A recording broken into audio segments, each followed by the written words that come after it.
성령 시리즈 10번째 시간으로 성령 모독죄라는 제목으로 말씀을 보겠습니다. 성령 모독 혹은 옛날의 개혁판 성경에서는 성령 회방이라고 하는 단어로 이 구절을 번역하고 있었습니다.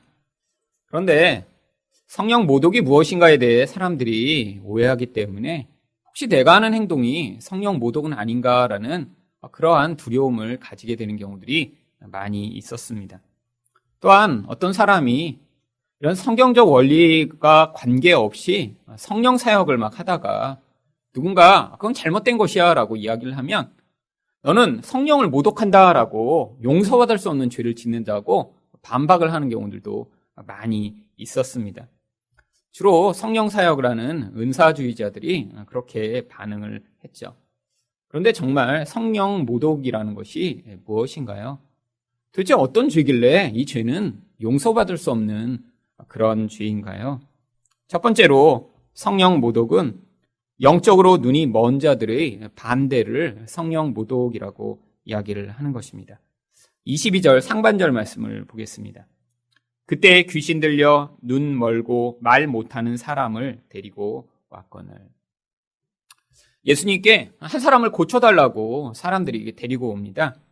그런데 이 사람의 특징을 영적으로는 귀신 들렸다라고 표현을 하죠. 내적으로 그가 귀신 들리는 상황이 겉에서도 다 드러날 정도로 강력했던 것 같습니다. 그런데 그런 귀신 들림이 어떠한 현상으로 나타났냐면 눈이 멀어서 보이지 않고 말을 못하는 현상으로 나타났습니다. 말을 못한다는 건 다른 말로 이야기하면 듣지 못할 가능성이 아주 높은 것이죠. 결국 이 사람은 눈도 멀고 귀도 멀어서 깜깜한 채로 지금 지내고 있는 그런 상황이 있는 사람입니다. 여기에 나와 있는 이 사람은 이런 사탄의 영향력 가운데 노예된 사람이 어떠한 방식으로 이 세상을 살아가게 되는가를 보여주는 모델적인 모습입니다. 마귀의 영향력이 이렇게 강력하면 항상 눈이 안 보이고 또 말을 못하고 귀가 머는 것인가요? 아니요. 영적으로 그렇게 사탄의 영향력이 강력하면 영적으로 눈이 감기게 되고요. 영적으로 듣지 못하게 되고요. 그래서 그는 복음을 말할 수 없는 그런 사람이 된다는 것을 여기에 있는 이런 한 사람을 통해 모형적으로 보여주고 있는 것입니다. 그런데 그 사람에 대해 예수님이 어떻게 반응하셨습니까? 22절 하반절입니다. 예수께서 고쳐주심에 그 말 못하는 사람이 말하며 보게 된지라. 사탄의 권세가 얼마나 강력한지 보지도 못하고 말도 못하던 사람이었는데 예수님은 그 사람을 보게 해주시고 듣게 해주실 수 있었습니다. 무엇을 보여주는 거죠? 마귀의 권세보다 우리 예수님의 권세가 훨씬 크고 놀라운 것임을 이 사람을 통해 지금 보여주고 계신 거예요. 마귀가 아무리 사람들을 어둡게 하고 사람들을 사로잡아 멸망으로 끌고 가려고 하더라도 그 권세보다 더 강한 권세를 가지신 예수님을 만나면 그 어두움 가운데서 구원을 얻게 됨을 보여주고 있습니다. 바로 이것이 예수를 만난 자의 삶에서 나타나는 변화라는 거예요. 그래서 예수님이 교회를 박해하던 바울 사도를 부르시면서 그에게 이런 소명을 주셨습니다. 사도행전 26장 16절부터 18절 말씀을 보시면 내가 네게 나타난 것은 예수님이 바울에게 나타나신 이유를 지금 설명하고 계신 거예요. 너로 종과 증인을 삼으려 함이니 내가 너를 그들에게 보내어 그 눈을 뜨게 하여 어둠에서 빛으로 사탄의 권세에서 하나님께로 돌아오게 하고 죄 사함과 나를 믿어 거룩하게 된 무리 가운데서 기업을 얻게 하리라. 구원이 무엇인가를 이 가운데 요약하여 지금 보여주고 있습니다. 예수님을 믿어 얻게 된 그 구원이 무엇이죠? 바로 어둠 가운데 있던 자가 빛을 얻게 된 것이 구원입니다. 근데 그 어둠 가운데 있었던 이유가 무엇인가요? 죄 때문에 마귀의 노예가 되어 살았던 것이죠. 그런데 이렇게 예수님을 만나면 그 죄에 매여 마귀의 그런 종이 되어 살았던 자가 그 죄와 사망으로부터 구원받아 이제 하나님의 권세 안에 다스림을 받게 된다는 것입니다. 그때 벌어지는 일이 바로 죄 사함이고요. 그런 사람에게는 하나님 나라가 기업으로 약속된다라는 것입니다. 바울에게 예수님이 너는 가서 이것을 전파해라. 마귀에게 노예돼 어둠 가운데 살아가며 눈먼 자처럼 살아가는 자들에게 예수의 권세가 그들을 어떻게 구원할 수 있는지를 전파하라고 그에게 이런 사명을 주신 것입니다. 사람들에게 이런 놀라운 기적이 일어났더니 어떤 반응이 나타났습니까? 23절 말씀입니다. 무리가 다 놀라 이르되 이는 다윗의 자손이 아니냐. 당연하죠. 이 귀신의 강력한 영향력에 사로잡혀 보지도 못하고 말하지 못하던 자가 지금 보게 되고 말하게 되고 듣게 됐다는 건 이제 귀신이 떠나갔다는 거 아니에요. 얼마나 놀라운 사실입니까? 그런데 사람들이 놀라서 뭐라고 예수님을 향해 고백하죠? 다윗의 자손은 아니야? 여러분, 다윗의 자손이라는 것이 무엇입니까? 구약 성경에 앞으로 다윗의 자손 가운데 메시아가 나타나 너희를 이런 무서운 압제와 그런 죄 가운데서 구원하고 너희에게 안식을 줄 것이라고 약속하신 바로 그 메시아를 일컫는 호칭이 다윗의 자손인 것입니다. 사람들은 지금 이런 마귀의 권세를 다스리는 예수님을 보며 와, 이분이 바로 메시아신 것 같아 라는 그런 기대를 지금 잔뜩 하게 된 것이에요. 그런데 이런 당연한 반응과 달리 정반대의 이상한 반응을 한 무리가 있었습니다. 24절입니다. 바리새인들은 듣고 이르되 이가 귀신의 왕 바알세불을 힘입지 않고는 귀신을 쫓아내지 못하느니라. 여러분, 이 바리새인들이 인정하고 있는 것이 있습니다. 무엇을 인정해야죠? 지금 귀신이 쫓겨났으니까 그 사람이 말도 하고 보게 됐다는 걸 지금 인정하고 있어요. 그런데 이 바리새인들이 지금 인정하고 있지 않은 것은 무엇이죠? 예수님이 메시아일 가능성이 있다는 것은 지금 철저히 부정하고 있는 것입니다. 그러니까 지금 이렇게 귀신을 쫓아내는 그 능력을 보고 인정하지만 예수님은 메시아의 가능성이 없다라고 또 그들이 생각하고 있으니까 이 둘을 조화시키기 위해 그들이 만들어낸 궤변이 무엇이냐면 예수님이 귀신을 쫓아낸 거는 그가 더 강한 귀신, 마귀의 힘을 힘입었기 때문이야 라는 이런 궤변을 만들어낸 것이죠. 여러분, 왜 기적 앞에서도 이렇게 반응하게 된 것입니까? 이들은 지금 마귀의 노예가 된 상황이에요. 근데 마귀의 노예가 돼서 지금 그들이 영적으로 눈이 먼 상황입니다. 귀가 막힌 상황이에요. 그러니까 그들은 그런 예수님이 죄에서 자유케 하시고 마귀의 권세로부터 구원하시는 상황을 봐도 그것을 하나님의 일로 고백할 수 없는 그런 상황이었던 것입니다. 아니, 다른 사람들은 마귀의 노예가 안 되어 있나요? 지금 이 바리새인들은 누구보다도 강력한 사단의 종이 돼서 그들은 지금 그런 기적 가운데도 조금도 영적으로 반응할 수 없는 그런 무서운 죄악에 빠져 있는 상황들이죠. 아니, 무엇 때문에 이들이 이렇게 마귀의 무서운 종이 됐나요? 이들은 살인도 저지르지 않았고요. 이들은 도덕적으로도 아주 철저하게 깨끗하고 거룩한 삶을 살았습니다. 그런데 이들이 이런 마귀의 종이 된 단 한 가지 이유는 바로 자기 의로 말미암아 그들이 하나님의 자리에 서고자 했기 때문입니다. 자기 의라는 것이 무엇인가요? 내가 판단한 무엇인가 선하다라고 하는 그 기준을 열심히 지킴으로 말미암아 나는 이걸 지켰기 때문에 나는 선하고 나는 의롭고 그래서 나는 내 판단이 옳다라고 생각하게 되는 바로 그것이 자기 의의 결과인 것입니다.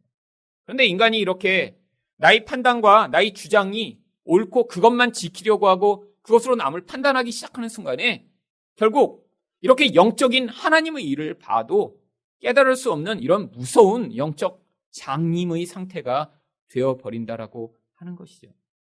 여러분, 세상에서 악한 짓을 저지르고 방탕하게 살고 무서운 범죄를 저지르면 그런 사람만 이런 마귀의 종이 되는 것이 아닙니다. 이거보다 더 무섭고 더 은밀하고 사람을 더 깊은 영적 어둠에 빠뜨리는 것이 바로 인간 안에 있는 이런 하나님 노릇을 하려고 하는 자기의인 것이에요. 여러분, 여기 계신 모든 성도 여러분, 여러분도 사회에서는 그렇게 악한 짓을 하거나 남에게 그렇게 피해를 아주 줘서 저 사람 어떻게 저래? 라는 그런 평가를 받는 분은 여기에 안 계실 것입니다. 다 좋은 분이고 다 도덕적으로도 깨끗한 그런 삶을 사시는 분들이 대부분이죠. 그런데 그렇다고 우리가 이런 죄에서 자유로울 수 있나요? 우리에게도 끊임없이 영향 미치는 이 어둠의 영향력 가운데 가장 강력한 것이 바로 이런 자기의라고 하는 것입니다. 나의 뜻이 옳아요. 그 뜻이 옳기 때문에 항상 무엇을 합니까? 남을 판단합니다. 저 사람은 잘못됐어. 저 사람은 악해. 저 사람은 못됐어. 라는 그런 판단을 한 다음에 거기에 대해서 반응하며 여러분의 뜻이 맞다라는 것을 증명하고자 비난하고 비방하는 그 모든 행위들이 바로 이 바리새인과 같은 영적 어둠의 현상이 강력하게 나타나는 증거라고 하는 것이죠. 차라리 이런 자기의가 약한 자들은 이런 하나님의 일을 보면 놀라서 반응하기라도 합니다. 그런데 너무 자기의가 강해요. 내가 생각하는 게 너무 확실해요. 그럼 아무리 하나님이 일을 행하셔도 그것을 가지고 절대로 하나님의 일로 반응할 수 없는 것이죠. 여러분, 우리가 이런 어두움에서 이런 빛으로 나올 수 있는 가장 중요한 단계는 우리가 이렇게 어두움 가운데 있는 자며 여전히 내가 온전하게 주의 말씀에 귀를 기울여 그 음성을 들을 수 없고 나는 보지만 나에게 도움이 필요하다는 사실을 인정하는 것입니다. 우리는 세상에 살면서 끊임없이 영향을 받습니다. 그것으로 나의 마음에 맞고 내 생각에 내 판단에 옳다라고 생각하는 것들을 자기 기준으로 가지게 되는 경우가 얼마나 많은지. 예수를 믿으면 이렇게 살아야 돼. 예수 믿는 사람이면 이런 모습을 가져야 돼. 아니, 교회는 이런 모습이어야 돼 라고 생각하는 그런 기준들. 그런데 하나님은 늘 우리 생각과 판단을 넘어 훨씬 더 광대하고 우리가 예측할 수 없는 방법으로 우리 인생과 교회 가운데 개입하시며 구원을 이루어 나가십니다. 여러분 가운데 나의 판단과 나의 생각으로 어떤 틀로 얽매우는 그 자리에서 여러분들이 자유를 얻으실 때 더 밝은 빛 가운데로 나아오셔서 사단의 권세가 아닌 예수의 권세가 여러분의 인생 가운데 더 풍요롭고 강하게 영향 미치는 그 은혜를 누리실 수 있는 것입니다. 두 번째로 성령 모독죄는 무엇인가요? 하나님 나라에 대한 반역입니다. 25절 말씀입니다. 예수께서 그들의 생각을 아시고 이르시되 스스로 분쟁하는 나라마다 황폐하여질 것이요 스스로 분쟁하는 동네나 집마다 서지 못하리라. 이거는 나라나 가정이나 어디나 잘 유지되기 위한 당연한 원리입니다. 내분이 있으면 당연히 망한다는 거예요. 이걸 모르는 사람이 어디 있나요? 근데 지금 바리새인들은 자기들의 그 잘못된 논리를 합리화하기 위해 지금 이런 이상한 논리를 펼치고 있는 거예요. 마귀가 마귀를 공격해서 쫓아낸 것이다. 그러니까 예수님이 그건 말도 안 된다라고 지금 설명해 주시고 계신 것이죠. 그래서 예수님이 26절에서 뭐라고 확증을 하십니까? 만일 사탄이 사탄을 쫓아내면 스스로 분쟁하는 것이니 그리하고야 어떻게 그의 나라가 서겠느냐. 마귀가 마귀를 쫓아내지 않는다는 거예요. 여러분, 사탄 또한 지금 강력한 목적을 가지고 있습니다. 어떤 목적이죠? 그의 나라를 세우고자 하는 목적을 가지고 있다라고 하는 거예요. 여러분, 이게 지금 예수님이 우리에게 가르쳐 주신 영적 진리예요. 세상 가운데 마귀는 자기 나라를 이루고 하나님 나라를 회방하고자 몸부림을 치고 있는 것입니다. 그런데 이 나라가 원래는 아담과 하와가 온 세상을 통치하도록 받은 권세를 가지고 있던 그 나라였는데 마귀가 그 나라를 뺏어서 자기 나라인 것처럼 지금 행세를 하고 있는 상황입니다. 그래서 예수님을 시험하려고 마귀가 왔을 때 예수님에게 마귀가 이런 얘기를 합니다. 누가복음 4장 5절과 6절입니다. 마귀가 또 예수를 이끌고 올라가서 순식간에 천하만국을 보이며 이르되 이 모든 권위와 그 영광을 내가 네게 주리라. 이것은 내게 넘겨준 것이므로 내가 원하는 자에게 주노라. 지금 마귀가 뭐라고 얘기합니까? 눈에 보이는 세상이 다 자기 거래요. 아니, 이게 사실인가요? 아니요. 그 소유권 자체는 하나님의 것이지만 지금 마귀가 뭐라고 얘기하죠? 내가 지금 넘겨받았다라고 얘기해요. 그 권세를. 누구로부터 넘겨받은 거예요? 아담으로부터요. 지금 그래서 예수님이 오시기까지 마귀가 온 세상을 마치 자기 것인 양 무너뜨리고 깨뜨리고 서로를 죽이고 망가뜨리며 이 온 세상을 파괴하고 있었던 거예요. 지금 하나님이 아담과 하와에게 주셨던 그 통치의 권세가 다 뺏겨져 버리면서 마귀가 그들을 노예로 삼아 온 세상을 파괴하고 있는 상황이죠. 그래서 예수님한테 그렇게 얘기하는 거예요. 이거 보이는 거 다 내 거야. 내가 권세를 가지고 있는데 네가 나한테 경배하면 내가 줄 수 있어. 여러분, 마치 이렇게 자기 나라인 것처럼 행세하는 이 마귀의 권세가 근데 언제 깨어졌나요?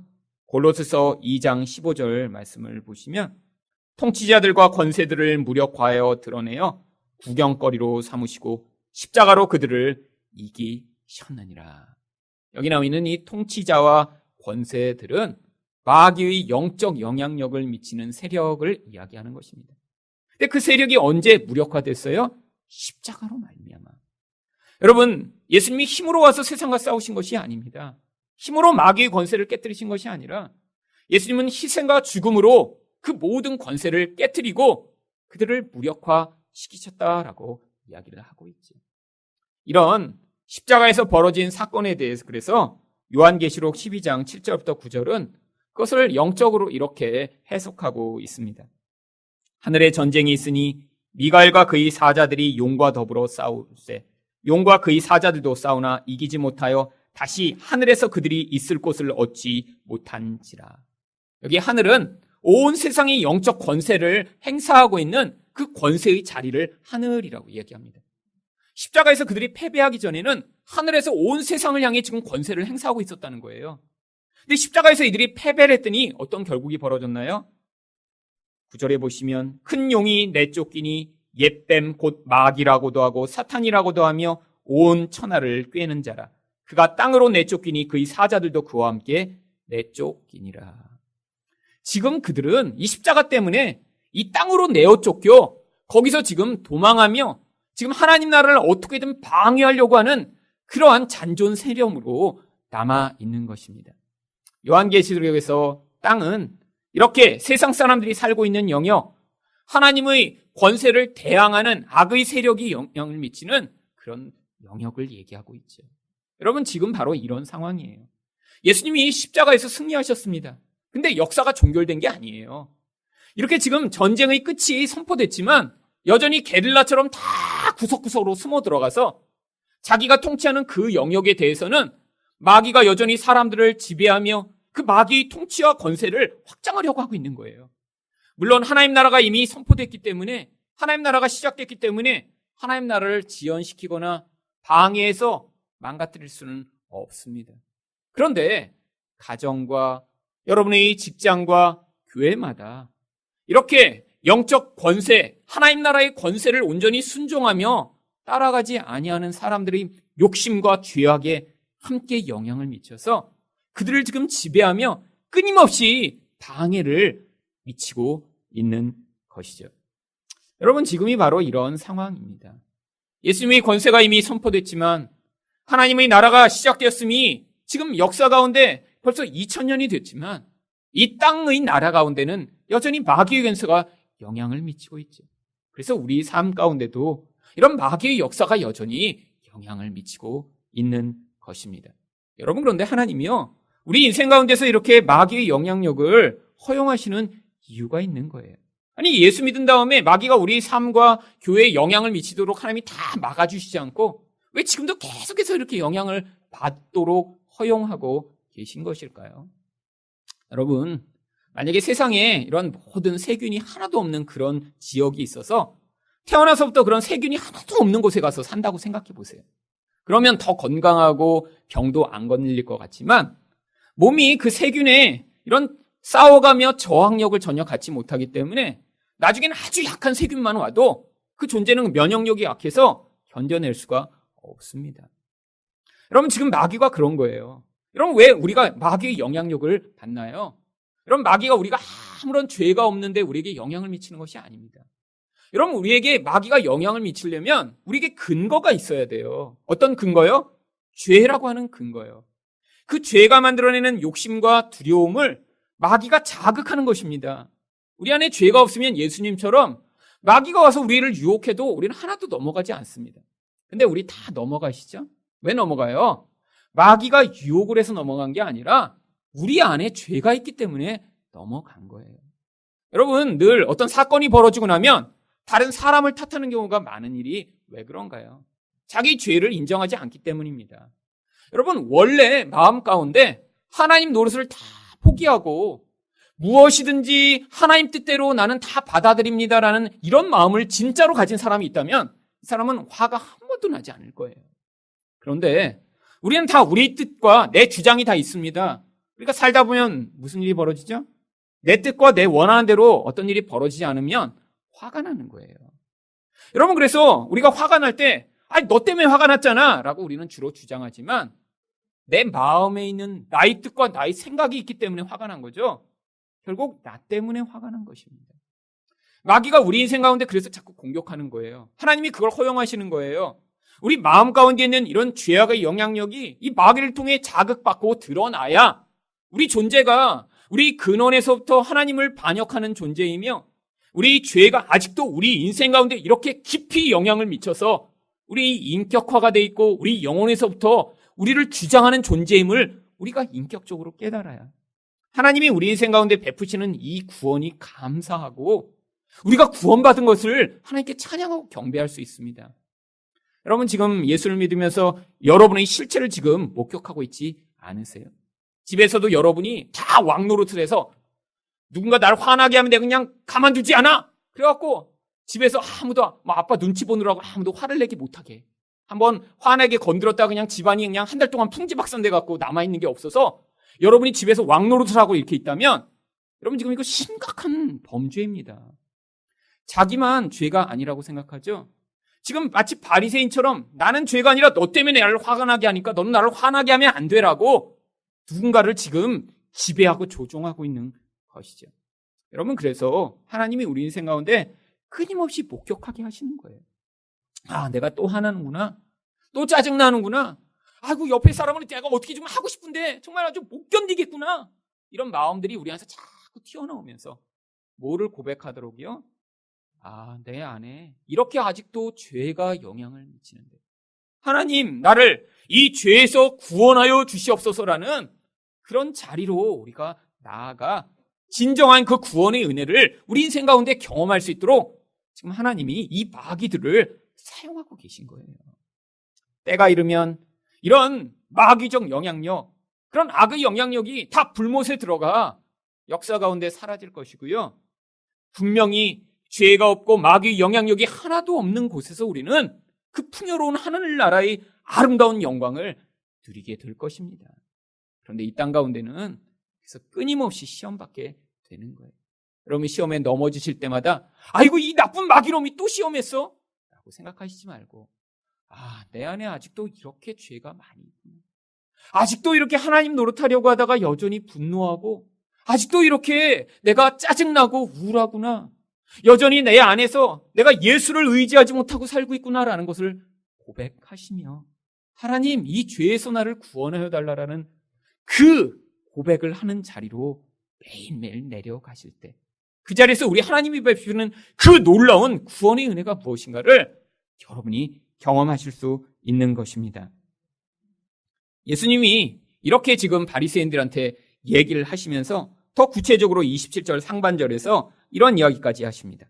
또 내가 바알세불을 힘입어 귀신을 쫓아내면 너희 아들들은 누구를 힘입어 쫓아내느냐. 지금 당시에 바리새인뿐 아니라 많은 사람들이 귀신을 쫓아내겠다고 다양한 종교적 행위들을 하고 있었던 시대입니다. 지금은 이렇게 귀신 들린다고 생각하는 사람은 다 어디가 있습니까? 대부분 정신병원에 집어넣잖아요. 근데 옛날에는 이렇게 누군가 귀신이 들렸다라는 그런 현상이 나타나면 이렇게 종교인들에게 데려가서 거기서 다양한 종교적 처치들을 한 것이죠. 지금 당시에 그러니까 이 바리새인들의 아들들이라고 불리는 그 제자들이라고 불리는 사람들도 축사를 하겠다고 열심히 하고 있었던 거예요. 그러면 예수님이 물어보시는 거예요. 아니, 내가 귀신의 힘으로 쫓아냈으면 그럼 실제로 쫓아내지도 못하면서 그런 일들을 하는 그들은 지금 누구의 힘을 가지고 그걸 하려고 하는 거냐고. 그러면서 27절 하반절에 이렇게 말씀하십니다. 그러므로 그들이 너희의 재판관이 되리라.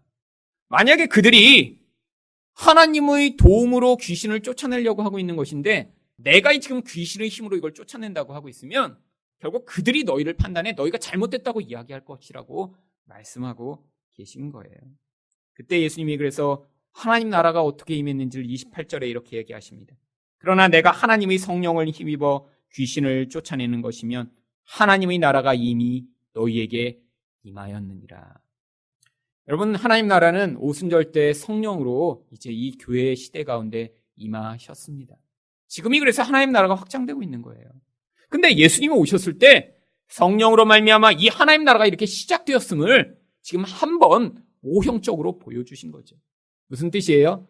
성령으로 임할 하나님 나라는 이렇게 마귀의 권세 가운데 매여있던 자들을 해방하며 보지 못하는 자들을 보게 만들며 듣지 못하는 자들을 듣게 만들고 말하지 못하는 자들을 말하게 만드는 방식으로 나타날 것이다.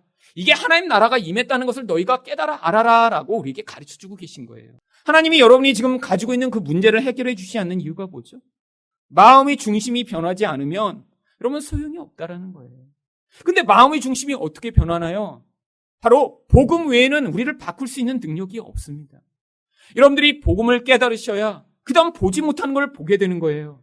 여러분, 이 교회에 와서 말씀을 드리며 이게 죄였구나, 이게 하나님 노릇이었구나, 내가 내 욕망에 매여 여태까지 계속 살아가고 있고 지금도 살아가고 있구나라는 것을 깨닫고 계시면 지금 여러분 보고 계신 거예요. 여러분, 교회 오래 다니셨지만 그런 얘기 못 들어보셨잖아요. 그런데 이 복음을 들으며 우리가 우리 죄를 깨닫는 것입니다.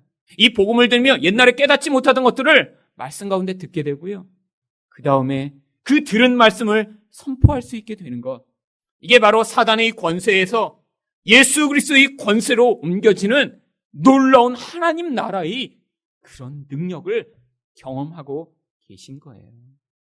여러분, 예수님이 바로 이걸 지금 말씀해 주고 계신 거예요.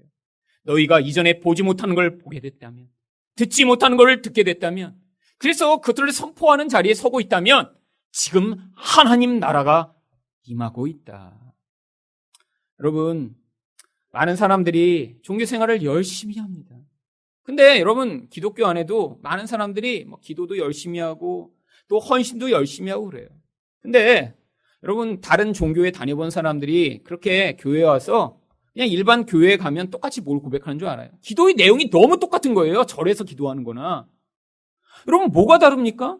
여러분, 교회에서 맨날 기도하는 내용 또한 만약에 절에 가서 하는 기도나 이슬람 교도들이 하는 기도나 아니 그냥 어디 가서 산신령을 붙들고 하는 기도나 내용이 똑같다면, 그렇다면 이 기독교가 뭔가 이상한 거잖아요. 여러분, 바로 그 자리에서 우리를 하나님이 구원하고 계신 거예요. 문제가 해결된다고 우리 인생에 행복이 찾아오지 않습니다. 여러분, 지금 아프다가 병이 난다고 여러분이 그때부터 여러분의 본질이 변하게 되는 것이 아니에요. 우리 근원 안에 있는 하나님을 신뢰하지 못하고 나의 욕심을 위해 살아가는 이 죄악의 근원을 여러분이 발견하여, 하나님, 내가 이 죄에서 내가 스스로를 구원할 수 없습니다. 나를 도와주셔서 구원하여 주시옵소서라고 여러분이 자발적으로 예수의 은혜를 받아들이는 자리에 서게 될 때, 그때 하나님 나라가 여러분 인생 가운데 나타나게 되는 것입니다. 그런데 예수님이 이렇게 마귀에게 매여 있는 자의 인생의 모습을 바로 세간으로 비유하고 계십니다. 29절 말씀입니다. 사람이 먼저 강한 자를 결박하지 않고서야 어떻게 그 강한 자의 집에 들어가 그 세간을 강탈하겠느냐? 결박한 후에야 그 집을 강탈하리라. 여러분, 여기 이 세간이라고 하는 단어는 원래 헬라어로 그릇이라는 뜻입니다. 어떤 강한 사람이 그릇을 갖고 있어요.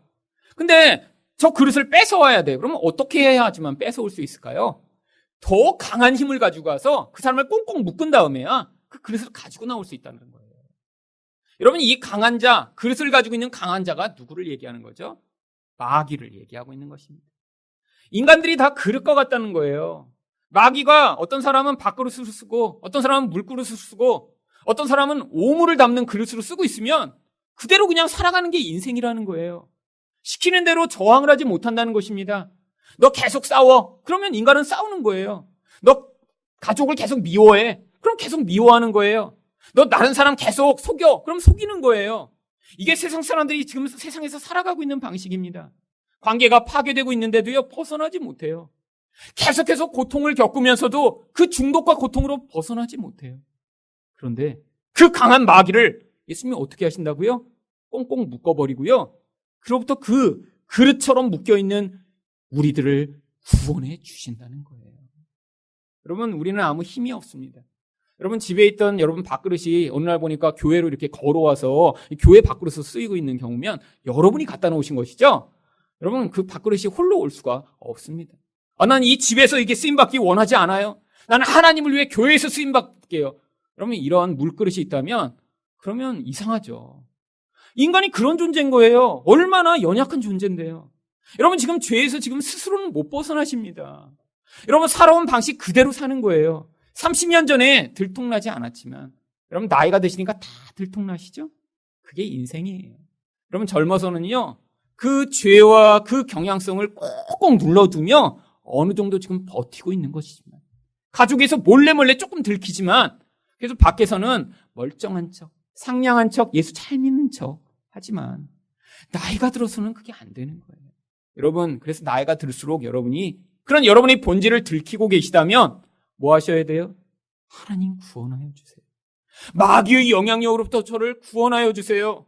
그 강한 자를 꽁꽁 묶어서 저를 구원하여 주세요라는 이런 예수 그리스도를 찾는 반응을 하셔야 하는 것입니다.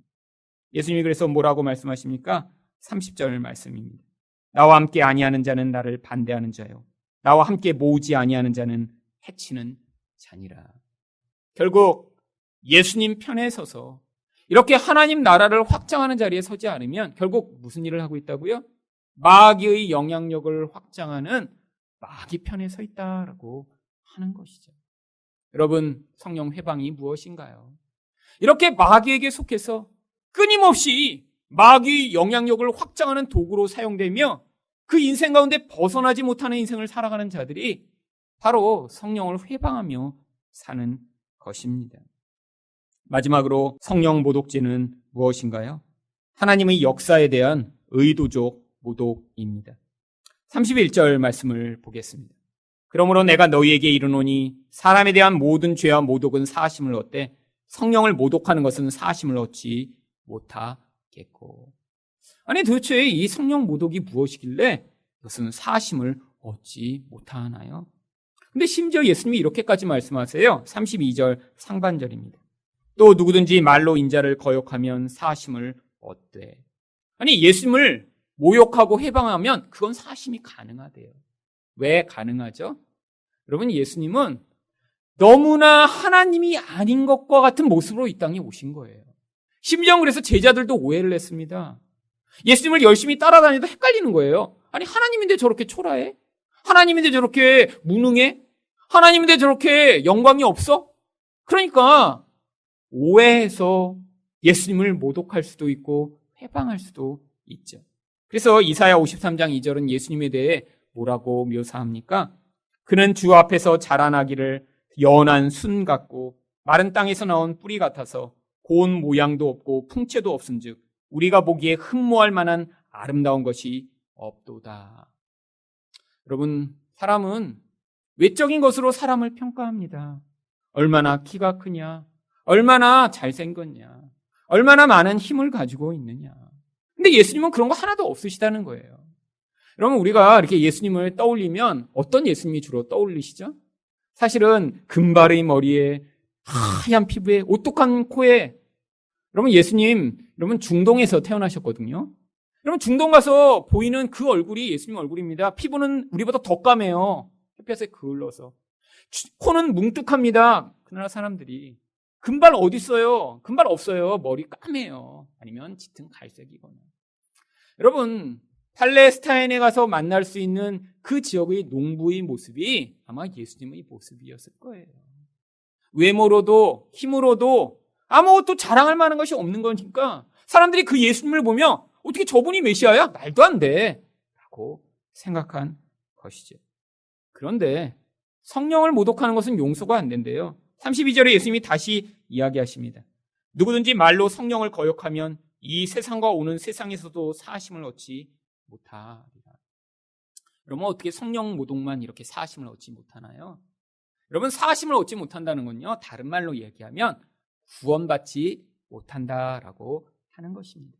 여러분, 어떤 사람이 구원을 받지 못하죠? 하나님이 택하심 가운데 있지 못한 사람이 구원을 받지 못하는 거예요. 여러분, 하나님이 택하지 않으셔서 그 인생들은 그러니까 마귀에게 매여서 끊임없이 마귀의 도구 역할만 하다가 결국에는 하나님이 행하시는 일을 받아들이지 못하는 거예요. 결국 그렇기 때문에 그들은 그의 행위로 말미암아 내가 마귀에 속한 자예요. 나는 이렇게 마귀의 나라의 영향력만을 위해서 살아가는 존재입니다. 라고 고백하다가 그 행위로 말미암아 그들이 이런 사심을 받지 못하고 영원한 멸망에 이르는 자리에 가게 된다는 것이죠. 여러분, 이게 바로 바리새인들의 모습입니다. 자기들은 구원받은 자인 줄 착각했어요. 선민이라고 생각했어요. 그런데 그들 안에 있었던 이 무서운 죄악의 모습이 무엇인가요? 내가 선이라고 하는 그것을 지키기 때문에 예수님을, 하나님을 막 판단하기 시작한 거예요. 하나님이 행하시는 일을 악이라고 생각하고 그 악의 근원인 예수를 죽이고자 하며 결국 예수를 죽이는 자리에 서게 되는 그 모든 것. 그들이 그 행위로 무엇을 증명한 것이죠? 바로 그들은 하나님과 관계없는 자이며 마귀에게 속해 마귀의 나라를 위해 살았던 자임이 증명되며 결국 그들이 용서받을 수 없는 그런 심판의 자리에 서게 되었음을 자기 행위로 증명한 것입니다. 여러분, 그들은 지금 의도적으로 예수님의 능력을 지금 부정하고 있어요. 어떻게든 그걸 받아들여야 되니까 뭐라고 받아들입니까? 저건 바알세불, 사탄의 왕의 힘으로 한 거야 라고 지금 의도적으로 바꾸어내고 모욕하고 있는 것이죠. 여러분, 성령의 택하심을 받고 구원 가운데 있는 자들은 하나님이 우리 인생 가운데 행하시는 일들을 보며 그 안에서 그것들을 인정하고 받아들이게 되어 있습니다. 여러분들이 구원받으셨다면, 그래서 여러분의 인생 가운데 드러나는 성령의 일, 바로 우리 죄를 드러내시고 우리가 예수 그리스도 없이는 살 수 없는 존재라는 사실을 여러분이 들으실 때마다 맞아. 내 힘으로는 내 죄를 벗어날 수 없구나. 내가 애써도 이 자리로부터 구원이 불가능하구나. 그래서 내가 예수님이 필요하구나라는 사실을 깨달으며 예수님께 반응하게 되실 때 여러분은 바로 성령 모독이 아니라 성령을 통해 하나님이 이루시는 일을 인정하고 받아들이심으로 말미암아 그 성령을 통해 이루는 하나님 나라를 확장하는 존재가 되시는 것입니다. 여러분이 많이 인정하고 빨리 고백하고 여러분 안에서 그 성령이 그 일을 행하시는데 순종하면 순종할수록 여러분을 통해 하나님 나라가 더 강력하고 더 넓고 더 아름답게 확장됨으로 말미암아 하나님이 이 땅 가운데 그 마귀의 나라를 무너뜨리시고 하나님의 나라를 세우시는데 여러분의 인생이 더 거룩하고 아름답게 쓰임받게 되시는 것입니다. 바로 이런 마귀의 나라와 대치하고 있는 하나님 나라를 성령으로 확장하시는 여러분이 되시기를 예수 그리스도 이름으로 축원드립니다.